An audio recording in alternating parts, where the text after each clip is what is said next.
Olá, minha amiga, meu amigo. Hora do nosso encontro nesta segunda-feira, 1º dia de setembro. Hoje é o dia do trabalho nos Estados Unidos. Labor Day. E hoje se comemora o pai da datiloscopia, impressão digital. Sabe quem aperfeiçoou toda a técnica para identificar criminoso pela impressão digital? Um argentino. Na verdade, ele nasceu na Dalmácia, na Croácia, mas veio menino para Buenos Aires. Em 1891, ele já tinha toda a técnica de como identificar, e no ano seguinte ocorreu um crime em Buenos Aires, em que uma mulher cortou a garganta dos 2 filhos e a própria garganta e acusou o ex-marido, né? Deixou lá escrito que tinha sido o ex-marido. O Juan Vukcevic, ele nasceu Ivan, lá na Argentina virou Juan. Mostrou as impressões digitais dela em todas no cabo da faca, no sangue, foi ela, né? E a partir de então, 1892 foi o primeiro. Isso é essencial para desvendar crimes. Eu ontem, quando falei do grande encontro lá do Desperta Brasil, no estádio Mané Garrincha, eu não falei da bênção de Dom Adair.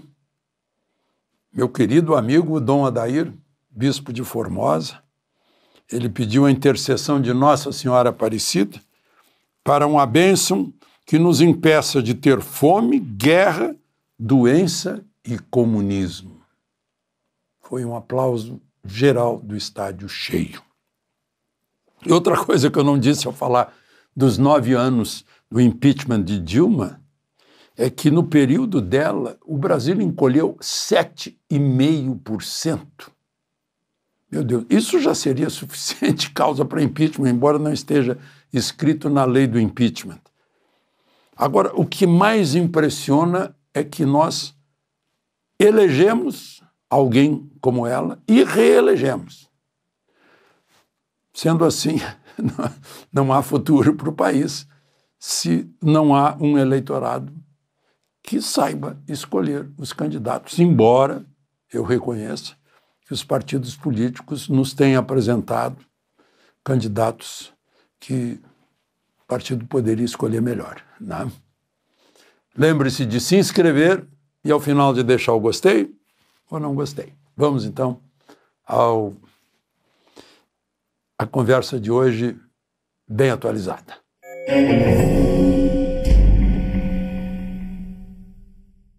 Como eu ainda tenho a graça de reagir quando vejo alguma coisa errada, eu quero citar aqui uma declaração de hoje do presidente do Supremo, ministro Barroso, já antecipando o resultado do julgamento que vai começar amanhã.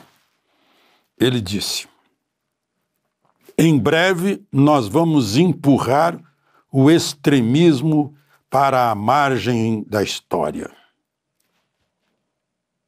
Antecipou a sentença. Vai condenar os extremistas. E mais, ele nos diz como devemos viver. Aspas. E teremos uma política em que estarão presentes conservadores, liberais, progressistas, como a vida deve ser.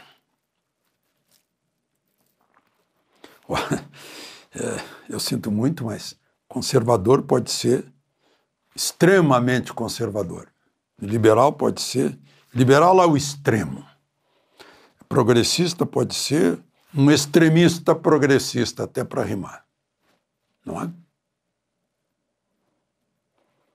é? Se fosse um país sério, haveria um escândalo com essa frase, dita pelo presidente de um tribunal às vésperas de um julgamento. E eu só estou comentando aqui o julgamento não é porque eu concorde com ele que eu acho que ele é legal, é natural, é regular.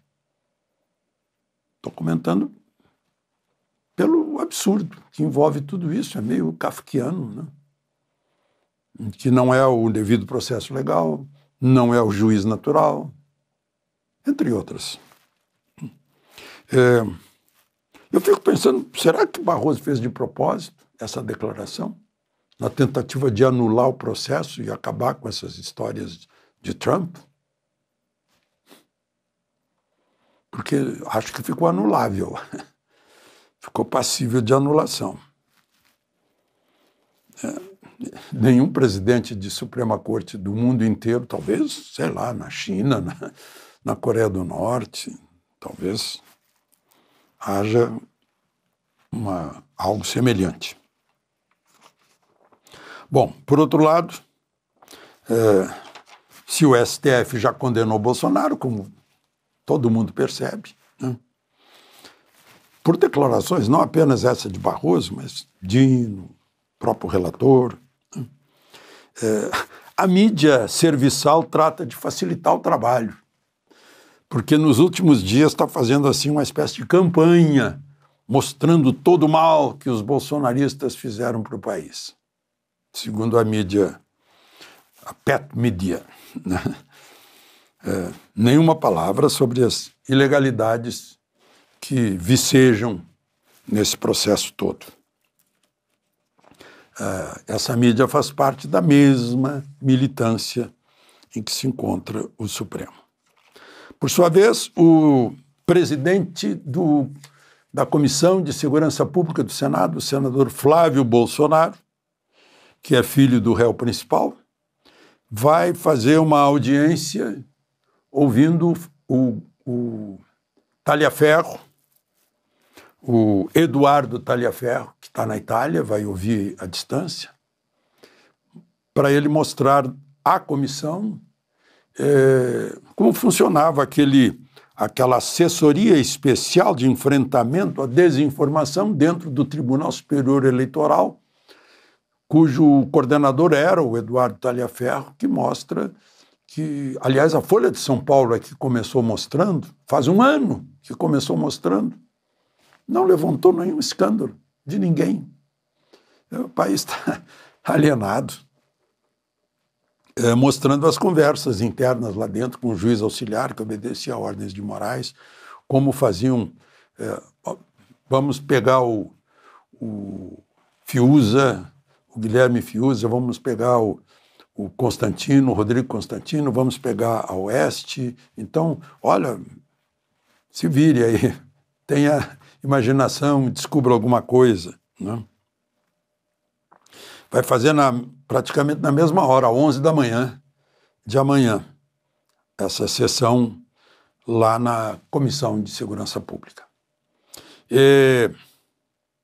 O senador Espiridião Amin, com 29 assinaturas, protocolou um pedido de CPI tipo lava-toga, né, contando essas histórias do Talhaferro no Tribunal Superior Eleitoral, durante a campanha eleitoral para presidente da República, com mistura de ministro do Supremo com essa comissão do Tribunal Superior Eleitoral, no caso o ministro Moraes, né.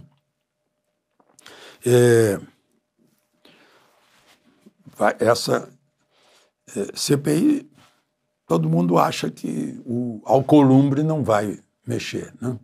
É um dos responsáveis, ele, Pacheco, um dos responsáveis por essa situação, que foi num crescendo, né, com o verdadeiro tribunal político, que é o Congresso, olhando, porque tem muita gente de rabo preso. E o Supremo avançando naquilo que o próprio ministro Barroso chama de virou um tribunal político, não é mais um departamento judiciário, é um tribunal político, portanto, com militância política, portanto, com preferências políticas, né?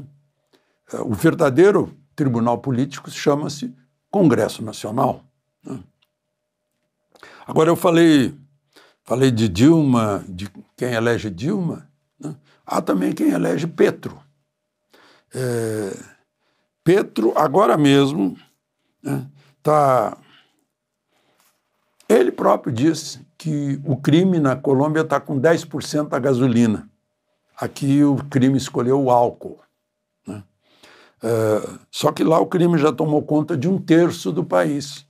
Eu não sei se a gente somar Rio de Janeiro e considerar a Amazônia, talvez dê 1/3 também. O crime está com 35 militares reféns na Colômbia. Militares, sim, das Forças Armadas colombianas. É o poder do armamento do crime, que pegou o resto das Farc também. As Farc que participavam do Foro de São Paulo, organizado por Lula e Chávez. E mais do que isso, no governo Petro, a produção de coca subiu 36% e hoje a Colômbia é o maior produtor e maior exportador do mundo de coca. O próprio Petro está preocupado. Ele mesmo disse hoje que os Estados Unidos vão pegar esse pretexto, né? Sim, os americanos não aguentam mais a droga que chega lá. E talvez não consigam também dominar os seus consumidores, né? Porque o pessoal que produz coca na Colômbia, na Bolívia, no Peru, né, diz que, olha, a gente só produz, quem consome são eles. É uma questão que devemos pensar aqui no Brasil também. O crime organizado aqui no Brasil decidiu que dá mais lucro ter posto para vender combustível, né, e outras atividades. Dá mais lucro e menos riscos que vender droga para os viciados em droga. Viciado em droga é um problema para a família e é uma solução que a família tem que buscar também. De Brasília, Alexandre Garcia.